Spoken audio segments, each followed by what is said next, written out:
இன்றைக்கி Wednesday morning என்னோடய 5:13 ரொண்டி தான் பார்க்க போகிறீங்க. வெட்னஸ்டேன்னவுடனே இன்றைக்கி வந்து பார்த்திங்கன்னா புரட்டாசி ஸ்டார்ட் ஆகிடுச்சு. ரொம்ப கஷ்டமாக இருக்குது இந்த 1 மந்த் எப்படி சமாளிக்க போகிறேன் நான்வெஜ் இல்லாமல் அப்படின்னு சொல்லி. உங்களுக்கும் அப்படி இருக்கா அப்படின்னு சொல்லிட்டு மறக்காமல் கமெண்ட்டில் சொல்லுங்கள். அதே போல் வந்து எனக்கு தைராய்டு வந்து பிளட் டெஸ்ட் வந்துச்சு ரிப்போர்ட்டு. அதில் தைராய்டு லெவல் வந்து ரொம்ப அதிகமாக இருக்குது, நீங்கள் டேப்லெட் எடுத்து தான் ஆகணும்னு சொல்லிட்டாங்க.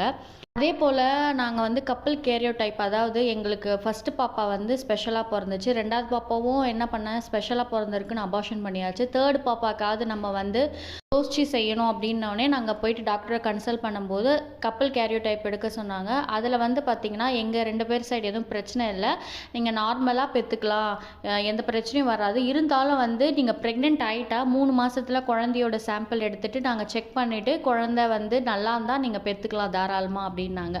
ஒரு பக்கம் சந்தோஷமாக இருக்கா, ஆனால் இன்னொரு பக்கம் வந்து பார்த்திங்கன்னா பயமாகவும் இருக்குது. அடுத்த மாதத்துலேருந்து எனக்கு வந்து ட்ரீட்மெண்ட்டும் ஸ்டார்ட் ஆகிடும். மந்த்து ஸ்கேனிங்லாம் இருக்குதுன்னு சொல்லியிருக்காங்க. என்ன எதுன்னு அடுத்த மாதத்துல தான் தெரியும். ஸோ எனக்கு ரொம்ப நர்வஸாகவும் பயமாகவும் தான் இருக்குது. பார்த்துக்கலாம் தான் அப்படின்னு ஒரு தைரியத்தில் இருக்கேன். கிருத்திக் ஸ்கூலில் வந்து தாண்டியா வந்து இன்றைக்கி ஃபங்க்ஷன் இருக்குதுன்னு சொன்னாங்க. அதுக்கு தான் வந்து ட்ரெடிஷனாக ரெடி பண்ணி அனுப்பி விட்டுட்டேன்.